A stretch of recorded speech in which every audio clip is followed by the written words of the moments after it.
Everybody, a special end of February 2025 intro before we get into the normal intros to state that I've moved things around a bit. Now, normally, my Wednesdays are guest drops and Saturdays monologue drops. Every once in a while, there'll be a guest on Saturday, but never a monologue on Wednesday. Well, this end of February, the last 2 weeks, there are going to be 2 guest drops a week, 7 specials total in the month of February 2025. RFK Jr. was indeed officially approved by the Senate to HHS. So I had hoped to have Joan Ifland on the show with her, the discussion with her, before he got approved. And the next shows kind of sort of all tie either mental or physical health in some way all together. That's why I'm kind of bringing them all together, pushing them up, doing a Tuesday and Thursday, the next to last week of February. February 18th will be Joan Ifland. You can see me looking down if you're looking behind the scenes video, so I can make sure I get it right on the calendar. Jack Lafountain will be on with me on the 20th, healing not just the body, but the mind, the body, and the soul. So that relates in kind of this last of February, all health and body and mental related together. And then the following week, the last week of February, February 25th, special number 6 will be George Dubec, and we're talking about networking to a better society. That deals with our mental state, our overall mental health as a society. So I'm bringing that in earlier than it would have normally been. And after that, February 27 of 2025, our friend DPB is back with his new song about peer pressure, which of course is mental health related. So I rambled enough. Let's actually get to the intro. Take care. God bless. Welcome to Constitutionalist Politics Podcast, aka CTP. I am your host, Joseph M. Leonard, and that's Lenard. CTP is your no muss, no fuss, just me, you, and occasional guest type podcast. Really appreciate you tuning in. As Graham Norton would say, let's get on with the show! Hello, everyone. Welcome to another episode of I'm screwing up my own show name. But the term that I invented and trademarked, I'm screwing it up. Welcome to Constitutionalist Politics Podcast. Joining me today, and my audience knows I can never pass on the lame puns, so here's the same. You may not know Jack, but you're going to get to meet Jack today. Welcome to the show, Jack. Oh yeah, thanks. Actually, I write a blog, and that's the title of it. No Jack. Cool. Yes, that's great. When we get to the end of the show, and you're giving out where people can find you, you give out the website. Is the blog site different than your main site? No, it's on the main. Oh, okay. All right. Yeah, we'll be all right. And we'll get there eventually. Right, of course, your website will be in the extended show notes, in the transcript that can be found at Buzzsprout. Oh, my brain don't want to work. But what attracted me to you was the sentence that goes, I am a retired ordained minister who still teaches the scriptures. So let's go there. Oh, Oh, well, first we got to do the, cue the Who song, as I like to joke, like they use on Masked Singer too, right? Who are you? Who? Where were you born? Where were you raised? How many years did you serve in prison and for what crime? yeah, yeah. I haven't lived there for a long, long time, but I was born in California. Uh, Joined the military when I was 17, and really, the military stationed me back there for a few years. But other than that, I really haven't been back there. Where are you now? I live just outside of Huntsville, Alabama now. Ah, in the sticks, as some would Yeah, say. out in the country. Yeah. Your neck don't look red. No. For the benefit of the transcript, we are laughing. These are jokes. Lighten Oh up, yeah. people, right? We got Oh to yeah. keep a sense of humor or we'll go crazy. But Oh, you bet. indeed, you are ministering. So, Right. Yeah. I kind of retired pretty much. Well, I shouldn't say from active ministry. I was a hospice chaplain, and I pastored for a few years after that, and actually got away from that. Partly because of being a hospice chaplain, I decided I would not only wanted to do the spiritual part, but I wanted to do the part the nurses did too. So I went to nursing school, became a registered nurse, and that kind of took over and especially until I retired, and now I still teach Bible classes at my local church. that's great. So you can take care of body and soul. Yeah, that was the idea. Yeah, that's great. That could use more of that, right? Yeah, Oh yeah, because I think yeah, so. that the body, the mind, the soul, we need to treat all three at the individual, all three parts, not just one particular aspect. Right. Yes. I mean, because they all influence one another.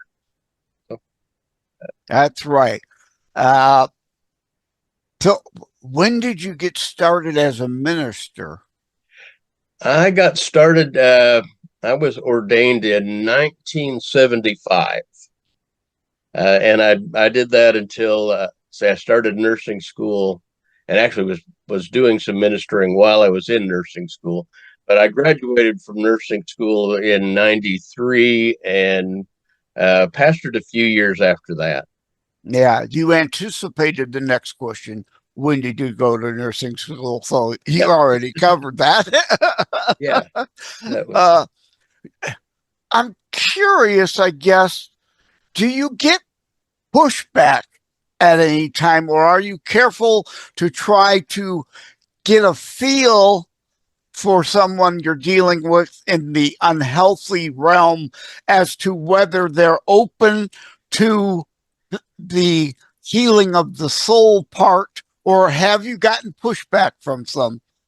I really haven't gotten any pushback from that. As I said, I started out as a hospice chaplain, and that was a big focus uh, on the spiritual party of being sick. I worked a lot of years in the emergency room, and I don't know. Maybe I think maybe I got where I could pick up on people who might really be open to that. A lot of it clues from them that they might be open to, not only physical healing but maybe a spiritual healing as well. Yeah, a lot of people on their deathbed finally get that realization. Oh, I've been so worried about this life. Right. Uh, is it Right. too Yeah. late to worry about that afterlife? Yeah, and you kind of had to figure that out because most of the time we weren't actually allowed to present spiritual things. So you kind of had to take the clues from the person that you were taking care of. Were they open to that, and would they accept that? You praying for them, or things like that. And so yeah, you kind of learned to pick up on some of those things.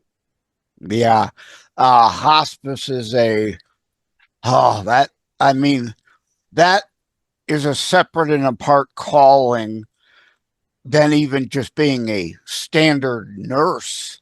Oh yeah, I yeah. mean, that's a whole other kettle of fish. Yeah. I heard a lot of people like, how can you do that? And that's me. That's a great thing to do. Uh, I actually got put on the spot. I was my very first year as a nursing student. One of my instructors came to me and took me completely off guard. Said, "I want you to go talk to this doctor." Me? Talk to the doctor? I've just barely started nursing. So you want me to go talk to the doctor? I said, "Yeah. I have a patient down here, and he wants to go home and die. And the doctor doesn't want to let him go. I want you to go talk to the patient, then I want you to talk to the doctor." And so, yeah, I did. I went down. I spoke with the gentleman for a good while, and he understood that the doctor told him, well, if you stay in the hospital, you might live 3 weeks. If you go home, you might live 3 days. And he said, I'll take the 3 days at home. And I went. Quality of life as opposed to necessarily the quantity of life. Right. And yeah, I mean, he understood that. I went and talked to the doc, said, look, doc, he understands the choice that you're giving him.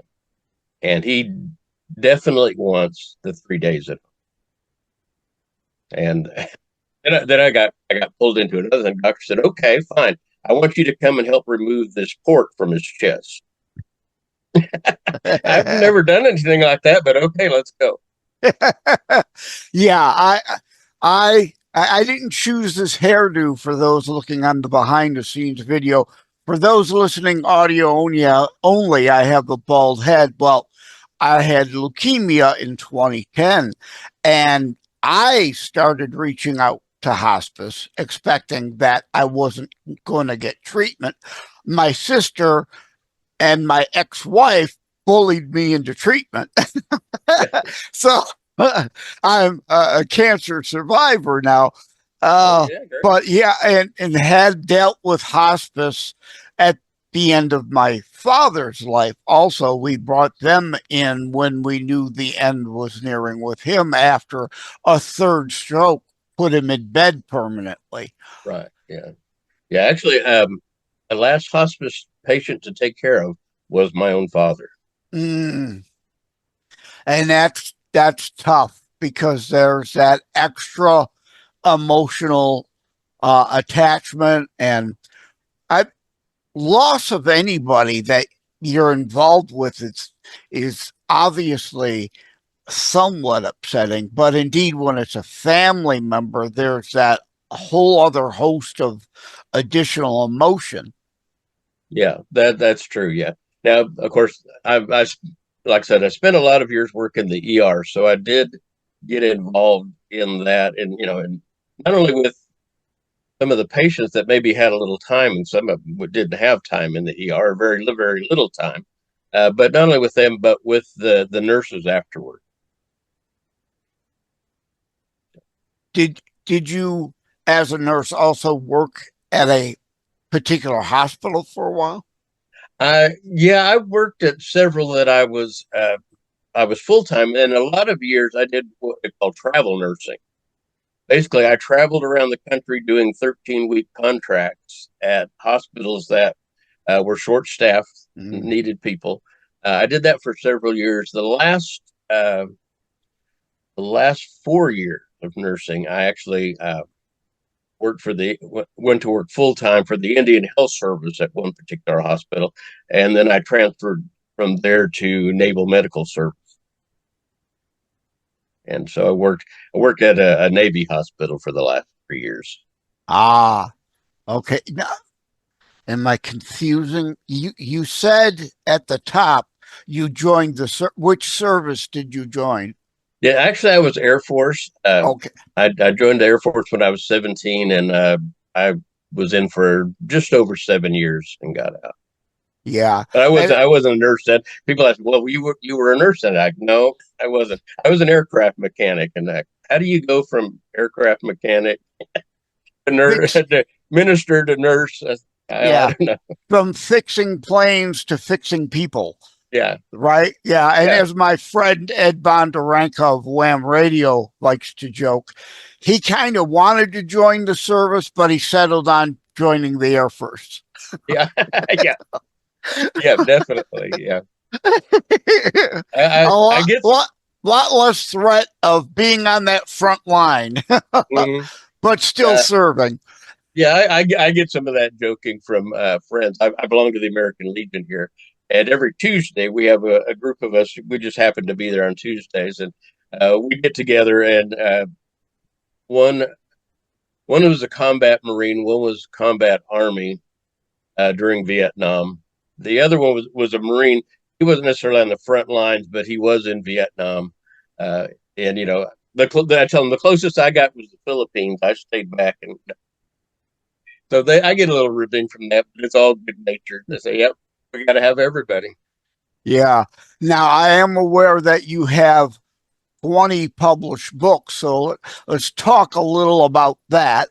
Let's start with your last book, which is. The last book that I did is called Witch Moon. It's the seventh book in a series that they all have moon in the title, uh, which I got from people who read them. I entitled it from the start the Ed Landry series, and that's everybody. No, it's the Moon series. They all say Moon. So, Did that get inspired from the teenage days of mooning people? But just a ridiculous, idiotic pun that I can yeah, never pass. No matter how bad the pun, I can't pass. yeah. No, What? actually, it got started from my love of werewolves. Oh, okay. So they That's all, yeah, they all kind of string out from there. Witch Moon, actually, by the time we get to Witch Moon, the protagonist in the story kind of investigate all kinds of paranormal type of things. And in Witch Moon, they get called to Salem, Massachusetts, uh, for a witch problem that there's a priest there was having problems with the witches in town, and he shows up and he falls dead at their doorstep, and they go to investigate and look into it. And it's kind of based on the premise that yes, innocent people died in the witch trial, but that's kind of the way it was supposed to be, so there wouldn't be any more witch trials, and the witches that lived could operate freely because nobody's going to believe after that. So now. What was your first book in the motivation that hey, I should write and release a book? well, that happened when I was in college. Actually, I got a late start. Yeah, I told stories and things before that, and played around with some writing, but nothing. Um, and what I did write, nobody ever saw. That stayed hidden.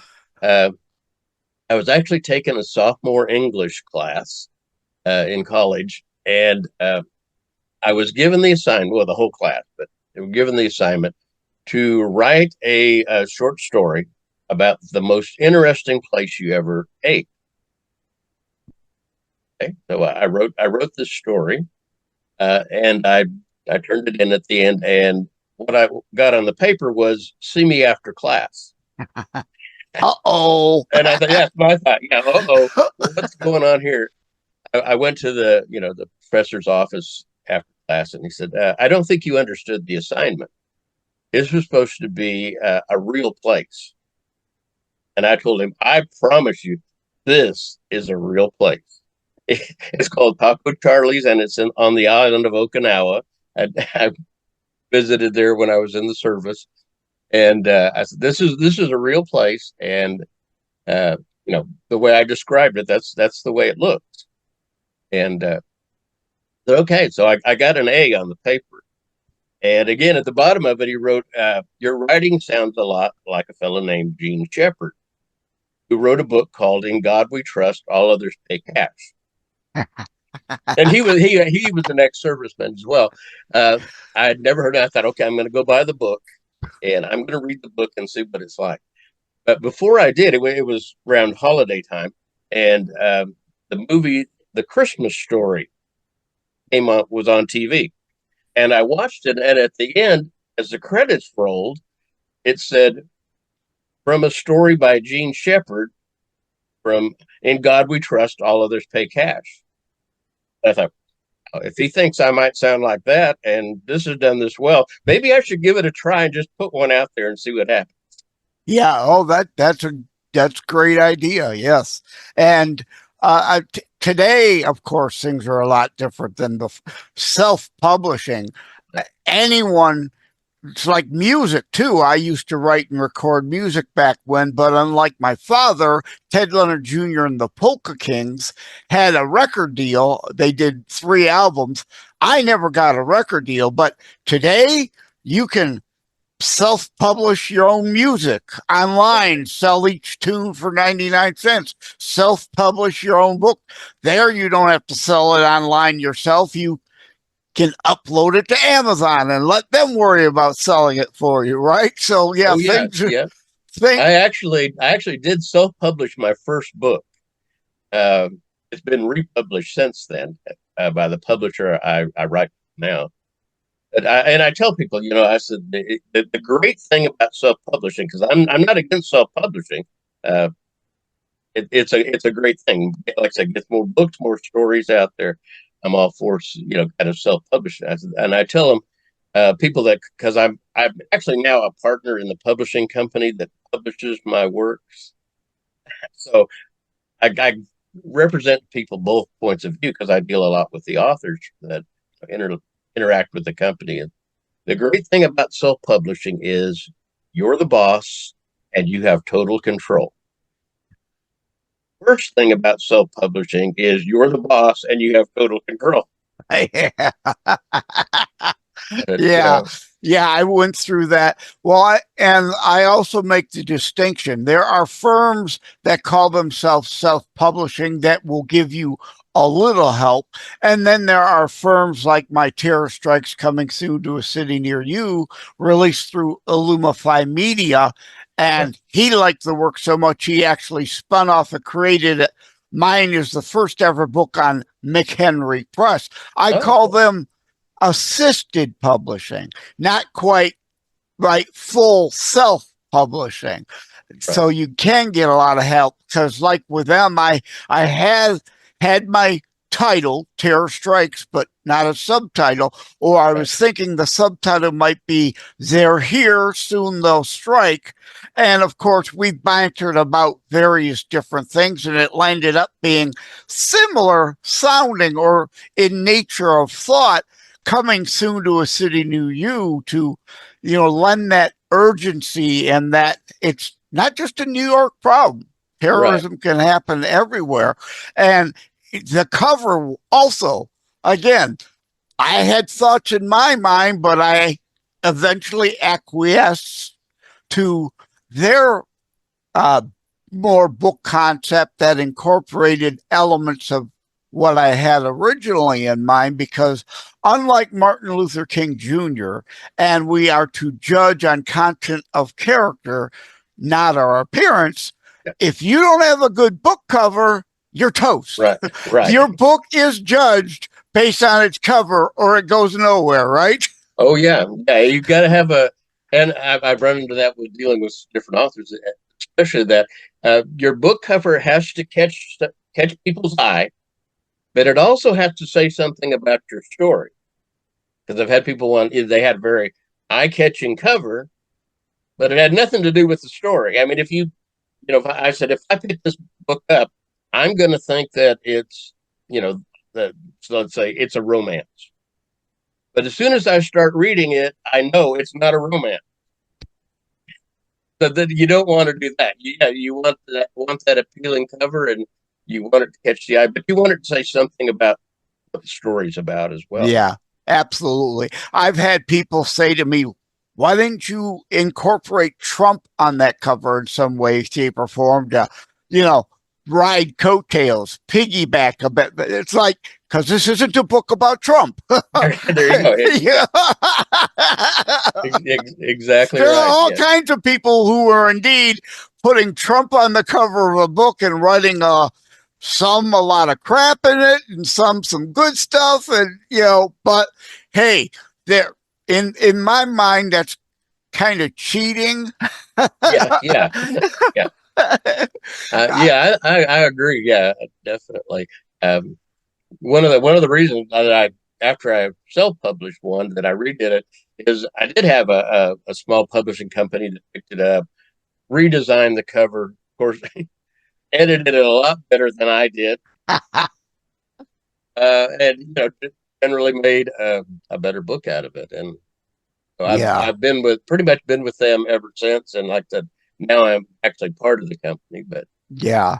That's why I originally approached Illumify Media and the McHenry Press that it ended up being in conjunction with was their experience and whatnot. I forgot where I was going to go with that. Oh, the editing, right? I always like to joke. I don't like grammar Nazis online, but you want one editing your book. Oh yeah, yeah, very very definitely, yeah, yeah. You want that editing. We're the publisher that I work for is they're small scale, but they are traditional, and we get people. How much you charge me to publish my book? Like, we don't charge people to publish your book. I said, really? Yeah. Our job, we do the editing, we do covers, we format it for sale on Amazon. But they said, well, how do you make money? So, well, we get a share of the royalties. So we're invested in your book. If Right. your book doesn't sell, we don't get any money. Right. We And want your book to sell. that to me is a good model as opposed to indeed a lot of other firms that, hey, 10 grand, right? Yeah. You're actually interested in the book and the story. You're willing to put time and effort into it for potential income on the ROI on the back end rather Right. than the front end. Right. Which is, I mean, that's our publishing model. We don't say that that's better than any others. I tell, like I said, self-publishers, if you want that total control and you don't want some editor going over your work, by all means, self-publish. Do that. That's the right place for you to be. Yeah. Now kind of mentioned cheating a bit, which makes me want to talk about AI. I've had a show on that, right? The laws, the copyrights and trademark aren't keeping up with the AI. And we already know from some stories that AI, of course, pulls its thoughts from all that exists on the internet already. So if you're using AI, you better declare it, because if AI plagiarized somebody, you didn't denote it, you're the one going to be sued for plagiarism. Yeah, exactly right. And Amazon now, when you publish a book, whether you self-publish or the publisher does it, how we do it, they will ask you outright, is any of this AI? And our dealings with our authors is that no, you can't use AI in any writing. We don't really want you to use it because we allow them to at least suggest the cover they want. And with like, we don't want you to use it for the cover design either. Well, we're willing to design you a cover, and we'll work with you as much as we can to be like you want it, but we don't want you using AI to do it. Right. Yep. I'm a former IT guy. I wholeheartedly agree. To me, that's a crutch. That's cheating. Oh yeah. But I do use AI now to generate images for some of my online articles and whatnot. Here's my concept, create me an image. But again, I specifically denote the image source, Galaxy AI, based on this concept. There's the image to go along with the article. But let's pivot from what I understand back to kind of the in God we trust, everyone else pays cash. I understand, like me, you're indeed fond of the Declaration of Independence and the Constitution. Oh yes, absolutely. I've spent a lot of time reading on it. College courses, whenever I can find one that comes up. I People ask me, I'd say, yeah, read the Federalist Papers. All of them? Yeah, all of yeah, and all of the them. and the anti-federalist And the papers. Anti-Federalists. I especially done a lot of reading with them the last few months. Yeah, on the Anti-Federalists. But yeah, I've got an article at the Liberty Beacon about today's fascia Federalists versus the original intent Federalists. The Federalists of then would be we're nothing like the fascia Federalists of today that want the primary DC government to lord over and dictate. The original Federalists advocated for a broader centralized government, but nowhere near did they dream things would get to where they are today, I dare say. Yeah, that was pretty much a lot of the writers of the Constitution. You know, originally were opposed to a Bill of Rights. It was the Anti-Federalists that pretty much promoted the Bill of Rights because the original Federalists said, "Well, we don't need those because there's nowhere in the Constitution that gives the government the right to do this and do this and do that." And sort of the Anti-Federalist response was, "Well, that's not going to stop them from doing it. You know, there's got to be some safeguard for the people." And both sides were kind of agreed that that should be the state, and that's why the 10th Amendment. Uh, the state should be the protector of their local people. Absolutely right. Because what goes on here in Michigan isn't the same as what goes on in your former state of California or your current state of Alabama. Regional things matter, and there Yes, should not. That's why there was never intended to be this top-down dictatorial control out of Washington, D.C. That more and more and more we see the erosion of our rights and indeed happening. Oh absolutely. And like I said that was to be the safeguard. Like I said, people in Michigan and people in Alabama want a lot of the same things, but they want different things too. And they, by all means, that's the way it should be. Yeah, and the laboratory of experimentation. It gets tried in a couple states. Hey, if it works there, maybe it'll work here, or maybe that no, that's just not really right for our state. That's again why there's supposed to be states' rights, not edict from DC. Everyone must do this in this way. Yeah, one of the things sort of along that line that kind of amuses me now, especially, are the nobody elected Elon signs. Well, nobody elected all those in the deep state bureaucracy either. Absolutely. My editor and I were talking about this one. I said, well, nobody elected the chairman of the EPA or the Federal Communications Committee. Nobody elected those people. In fact, the whole intent was to have people in control of things that weren't elected. When the original progressives, back the days of Theodore Roosevelt, Woodrow Wilson, the whole idea was, well, life is now too complicated for the common people to understand. We need to put experts in charge of everything. And they need to be removed from political considerations.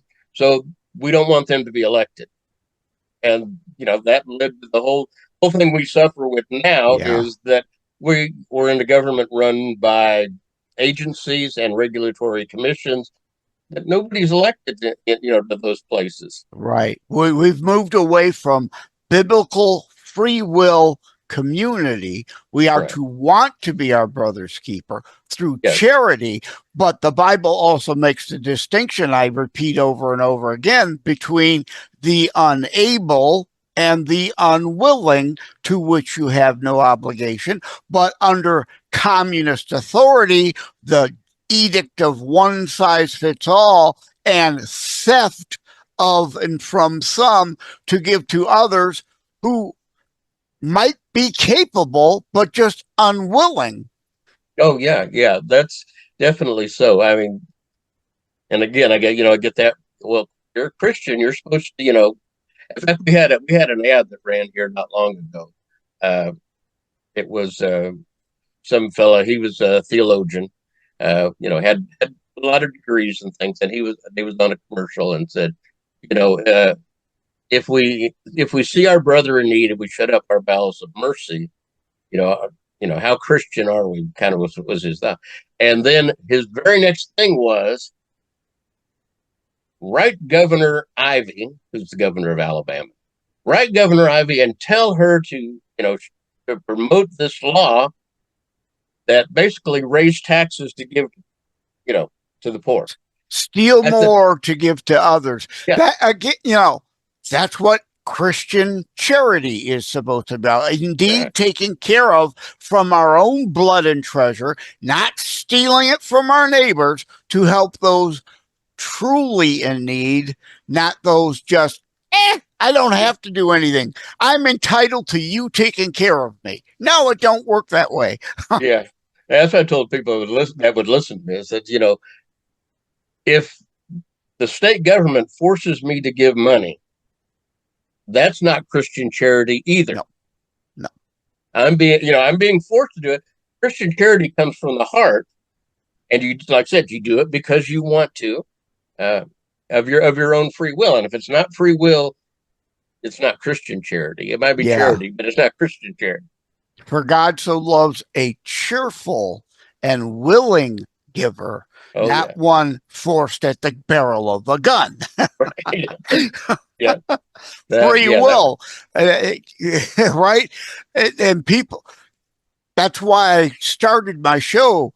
People will pick a scripture or another, but completely distort it, like render unto Caesar, right? It doesn't mean turn over everything to the government. Yeah.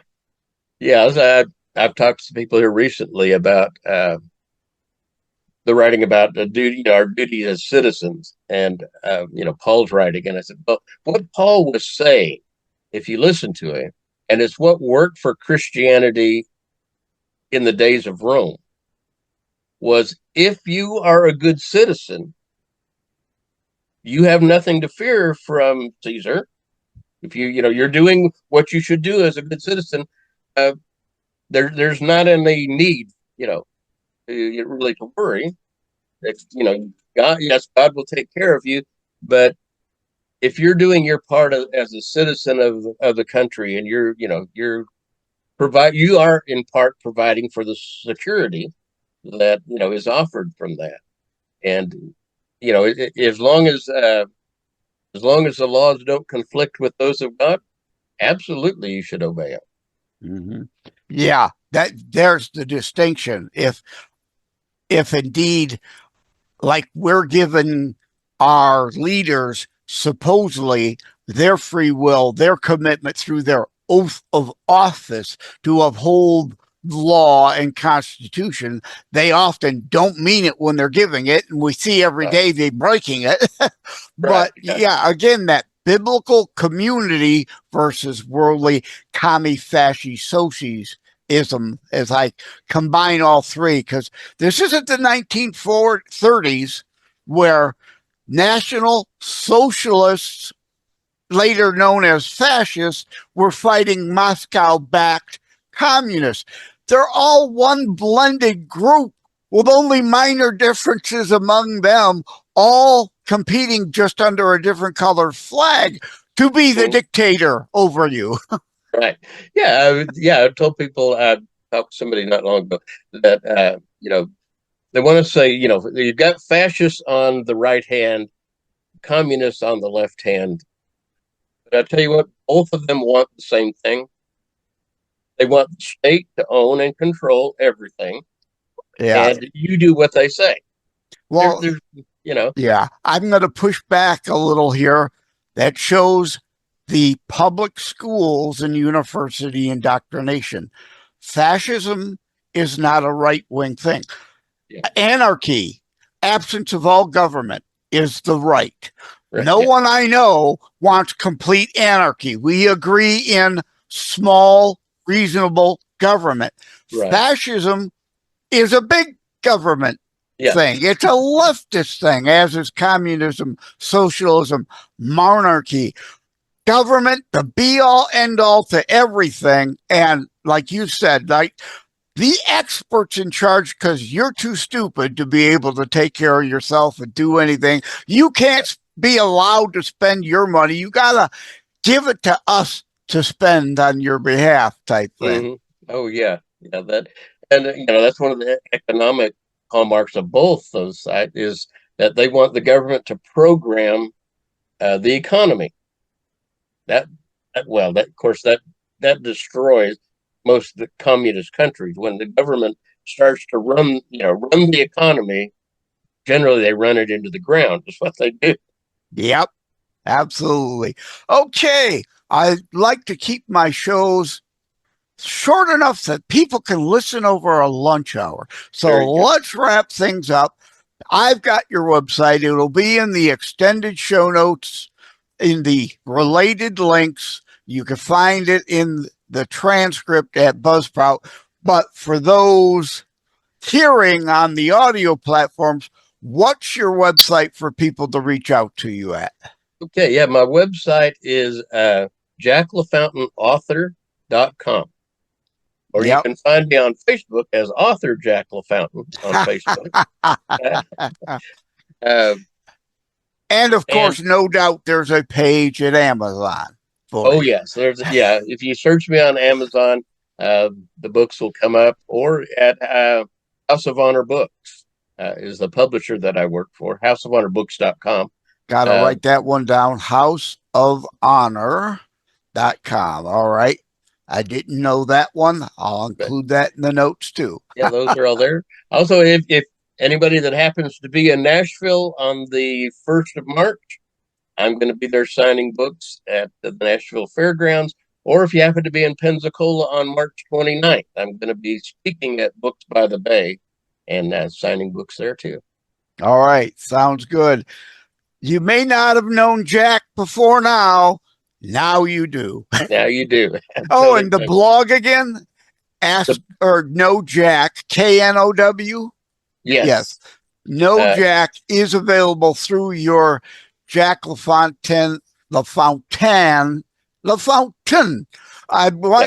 to Frenchify and make it Lafountain.